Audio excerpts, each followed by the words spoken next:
In 1972, the Reform movement became the first major branch of Judaism to officially begin ordaining women as rabbis. This is something to be celebrated and change the course of the rabbinate forever. So this change occurred before I was born. So my entire life, women have been allowed to be rabbis. And given the fact that men have been rabbis for thousands of years, this is truly a remarkable change that occurred. When I was in rabbinic school, I was having a conversation with some of the women who were in the generations ahead of me. And they were pretty frustrated with the women of my generation. They said that we did not appreciate the path that they had carved for us. While I appreciated their perspective because we were continuing to focus on pushing boundaries of equity and equality for women, we hadn't really thought about the journey that had gotten us to the point that we were at. And once after that conversation, I had a renewed appreciation for those who came before me. Similarly, the whole time I have been involved in Reform Judaism, it has always been warm and welcoming to interfaith couples and people who find Judaism. But I know that has not always been the case. This path needed to be created and carved ahead. And people like Marion Usher, our guest speaker for this weekend, is one of those people who helped carve the path and make our communities more welcoming to all. So to tell you a little bit about our guest speaker, Dr. Usher is a clinical professor of psychiatry at George Washington University School of Medicine and Health Sciences, where she helped to design the family therapy curriculum. She consults with interfaith couples and families and synagogues and other Jewish institutions. For the past 25 years, she has worked with literally hundreds and hundreds and hundreds of interfaith couples, and helping to facilitate important conversations about Jewish identity and relationships. She's written books and articles and on and on and on.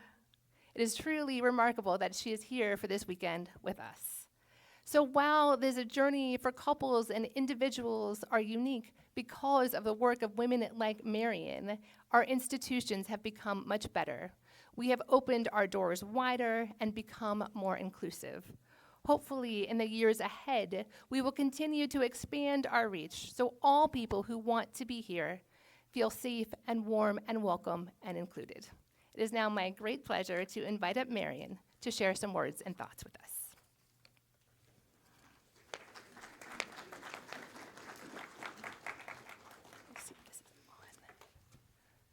Thank you. Is this good? Yeah. Okay. So I'm totally overwhelmed. I'm overwhelmed by your service. I'm overwhelmed by my welcome here. And I'm just, as my mother would have said, verklempt. So you're just going to have to deal with me. First of all, there are many people to thank for my being here. Patty, you are just incredible. Patty Freeman Dorson, I don't think I have to use all her names. And her Uber driver, Raleigh, as she calls him, welcomed me at the airport. And of course, I had to say, I'm the white-haired lady, blah, blah, blah, blah, blah. And we met each other and fell in love. So that's just so grateful. I'm grateful for all the clergy, the musician, for all of you here, and particularly for you, Rabbi Jordan, whom we had a Zoom call. I'm very modern. Of a Zoom call, and we introduced ourselves to each other and really talked a lot about some very important things. You are an inclusive community. It is so obvious to me from the minute I met Patty. So I'm going to give you a little bit of perspective. I'm also terrific at answering questions because all of us have questions, and every one of you is a unique family. I don't ever think that there's one for all and all for one, because there isn't. And that's been sort of my very unique position about all of this. I want to introduce myself because I think you need to get to know me. I'm going to be here all weekend, for goodness sake. So I was born in Montreal. I don't know if any of you know any Montrealers. If you know any Montrealers and have relatives in a certain wide range, I probably know them. My late husband was one of 8 first cousins. They were one of 4 brothers. Everybody was in McGill at the same time. So there's a swath of a couple of thousand people that I actually know. Americans find it hard to realize how provincial Montreal it still is. And I got to do this work because I'm in love with Judaism, and I want there to be more Jews in the world. And so in 1990, the very first that I know of American survey was done by Egon Meyer. He was a professor of sociology at New York City College. Unfortunately, he passed away way too young. But he was the one who set the statistics out that from in my day, maybe 20%, 10% were interfaith married, and it went up to 40%. Now, this is a Reformed congregation. These are the people that were ahead of me. Lydia Krukoff, who I have her book in my library, and Reform said, come, come. They were the only ones, truly, in my time. Things, thank God, have changed. So you can imagine why this was happening. And it was happening because it was open door here in America. So of course it was going to happen. I know I'm probably amongst the older here. My late husband was one of 10 Jews who went to McGill Medical School. And on his 50th reunion of 110 people, at least 95 showed up, and the 10 Jews were standing in a corner as if it was 1958. It was just remarkable to me.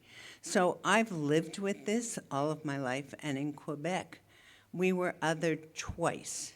First othered by French Canadians, and then othered by the white Anglo-Saxon Protestants. So we were under twice, 2 times. So as a committed Jew and a practicing therapist, I wanted to do something. And my husband looked at me and he said, you're the perfect one. You are like the biggest Jew around, and you really love dealing with people, and that's what you do for a living, so why don't you do it? And at that point, my children were in their, forgive me, kiss-off years. Oh, they didn't show up. They weren't married. I had no grandchildren then. It was perfect time for me. And all our parents were still alive and healthy, so it was that great positive part of being in the sandwich generation. So I was also very upset by the dark side of the Jewish community's response.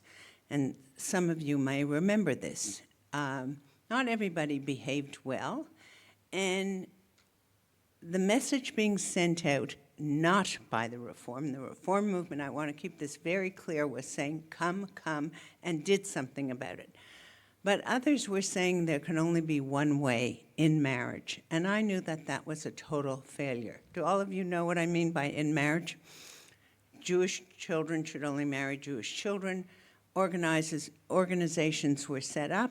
Birthright, that was the main goal of Birthright. Let's take them to Israel. They'll all marry each other. However, as a therapist, I found that a narrow point of view, and I didn't think a very successful point of view. So here I have a small group like Egon Meyer, Lydia, Paul and Rachel Cowan, Gabrielle Glazer, myself. We're beginning to address the issue from a more inclusive and a progressive stance, since we believed intermarriage was on the rise and would continue to do so. This was not going to be a disappearing problem. The issue, not a problem, an issue. So with the increasing situation, I had to figure out what I wanted to do. So of course I went back to my therapeutic roots and said, let's get people together. And luckily my rabbi was pretty supportive. So we started doing a workshop. No, first I did a survey because nobody believed me. I said that we had, it's a conservative synagogue I belong to, Addis Israel in Washington, D.C. Has anybody ever been there? Yes, you can come talk to me about it later. It's wonderful. I'm in love. I'm in love with my synagogue. And I figured, okay, what can we do with this? I want to take a look in our nursery school. I think it's called pre-education. What's it called now? What's the modern word for? Thank you. Right. I'm never going to get that straight. I'm just not going to. And I did a survey.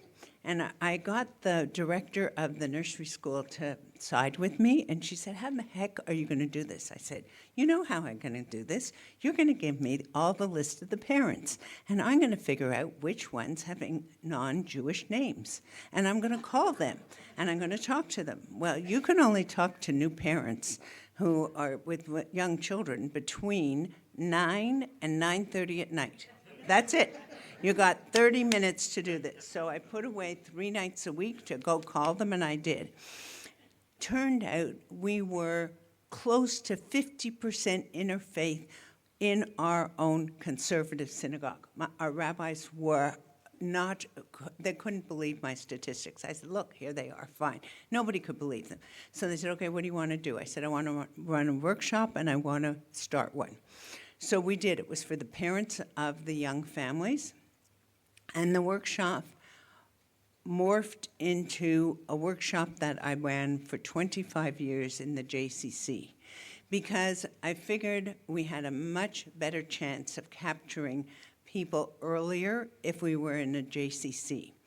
The synagogue, once they were bringing their children to the nursery school in a synagogue, we could capture them very differently, very easily. And it was much more effective for me to go to the JCC. It also happened that the JCC had just, anybody know the history of Washington, D.C.? There were riots. All the Jews left. There used to be a thriving community at 16th and Q where the JCC had been built in 1933, I think, something like that. Okay, Americans, what president, I'm a former Canadian, what president was there? Oh, thank you, opened up the JCC. It became abandoned after the riots, and luckily when we moved back in '77, there was a movement afoot to bring back Jews into the city. So they rented a townhouse, and then they started negotiating with the city, who owned the building at that point and was just using it for storage. And they renovated it. In those days, we used to have newspapers for institutions. And there was a newspaper, and the front of it said, are you an interfaith family? Come to the JCC. I was living downtown. We lived downtown for 34 years in a townhouse 4 blocks away from the JCC. I call up and I say, what are you doing? And she said, who are you? I said, I'm Marion Usher, and I have a workshop for interfaith families. She said, are you free right now? Can you come to my office? That's how the love affair at JCC happened. And so for 25 years, I ran a workshop. The purpose of the workshop was for couples to see each other, to know they're not alone in this situation. Most of them were not engaged yet, about to be engaged. They were not engaged, dating, engaged, and newly married. And the point of the workshop was, one, they should know each other and know that there are other people like them. The hope for me was that by the end of this, they would form a cohort and they would form a group together to have Shabbat, to start exploring synagogues. It was about bringing them to Judaism in a positive way. So I'm not going to go into the details of the workshop because I want you to come to other sessions this weekend. So I'll tell you more about it. It's also in my book. So I've worked with over 800 couples in 30 years. Obviously, in the most positive way, things have changed. Things have changed so that it's not an issue anymore. My second session was always around, how are you dealing with your parents? Frankly, the kids are getting, if they're getting married, or joining up together in whatever relationship they're in much later. And the grandparents now are so excited if they're going to get married and have a child. Interfaith has gone away, and thanks to the Reform movement, there's a place to go. And, as in my shul, which is but the most progressive of the conservative synagogues, the rabbis will do everything but marry them. So I've been doing some weddings as well. So it's wonderful. So what's the effect of reaching out? What's the effect of doing a workshop? Was I right? I mean, I was a volunteer for this. I was a, what's it called? Positive line on the budget. They made money from me. I didn't take a salary. I just was a big volunteer. And the positive note for me was I did a reunion. I did a survey, and then I did a reunion. The survey, I learned about Monkey Survey before it was on the computer. I figured 5 questions. That's all they'll answer is 5 questions, right?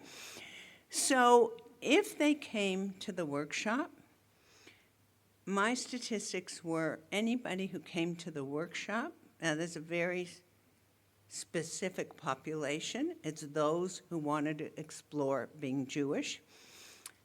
87% of those couples had Judaism as the main religion in their home.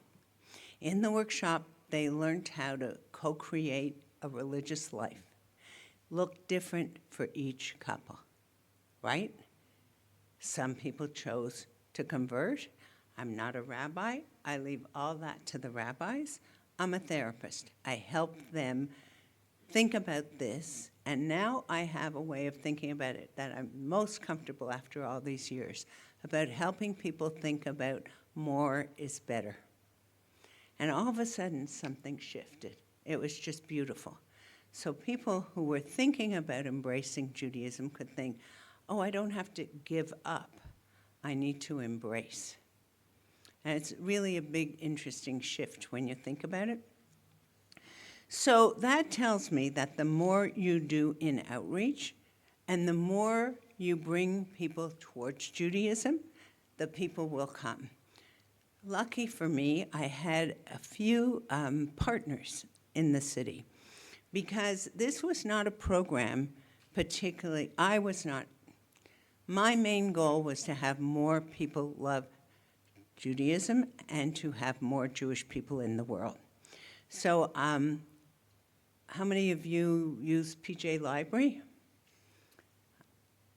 All of you should. I'll talk to you about it later. If not, your rabbis will talk to you. It's the most brilliant program in the whole world by one man, Mr. Greenspan, and he's just a genius. And first of all, he employed children's book authors who were unemployed and artists. So that was like a threefold here. And more people learn about Judaism through those children's books than anybody else. Through the PJ Library director, she wanted to do more outreach, so she partnered with me.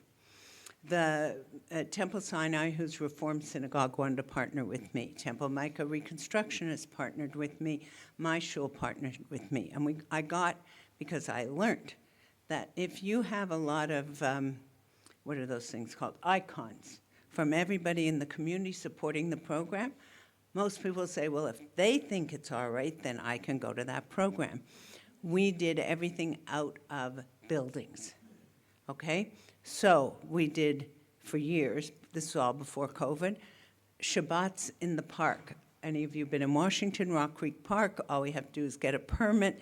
In 1 minute flat, we have people, and it's very, downtown is very redone. It's where all the young people are living now, but they want to be there. They don't want to go into bricks and mortars, but they want Judaism. And so this was perfect vehicles for us. Then when they started, it all started because I was taking my grandson to the JCC for swim lessons, and then I would meet all the couples who had been in my workshops with their babies in the pool, and I'd say, oh my God, are you living near here? Yes, that's when I realized this whole community now inhabited the 16th Street area. I said, of course, what would I say? Where are you going to shul?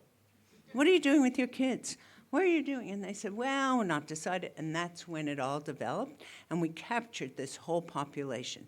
Hundreds of people, young families, and their grandparents in the JCC for the festivals, for Hanukkah, for Pesach. We did our programs like that. And then as soon as we could get outdoors, we did them in the parks. Unfortunately, COVID happened, and that got very undermined. The idea of encouraging Jewish choices is the centerfold of all my work, whether it's in here, which musical Shabbats, as you see, draws people. It's just it's magical. Anything one does that offers magic to me is like the centerfold of the experience. And I just wanted to make sure. I wanted to also say to all of you, I see there's a variety of ages of people here, which I am just thrilled to see. I wanted to leave you with a message. Each of you, I hope, are thinking of the voyage that you have taken with this subject that I'm going to be talking about all weekend long, interfaith. It could be you, it could be your sister, it could be your brother, it could be a friend, it could be a grandchild, it could have been your parents. I would like you to think about the incidents of inclusion that were positive and the advice you received along the way that was helpful. Sharing these stories is an essential part of the process, and that is what makes your particular synagogue so special and inclusive. And I also want you to think about when things didn't go so well for you as an interfaith couple or family. And hopefully, I will able, over the weekend, to unpack these incidents again with the purpose of increasing your comfort in this community and in the greater Jewish community. Throughout this weekend, I look forward to talking with each of you, every one of you, and address my comments to your group specifically. I'm looking forward to connecting with all of you, and I promise, I have many stories and examples to share. Let me tell you about a set of grandparents who came to a session of mine, and oh no, you're going to have to wait till the session on grandparents to hear the story. Thank you.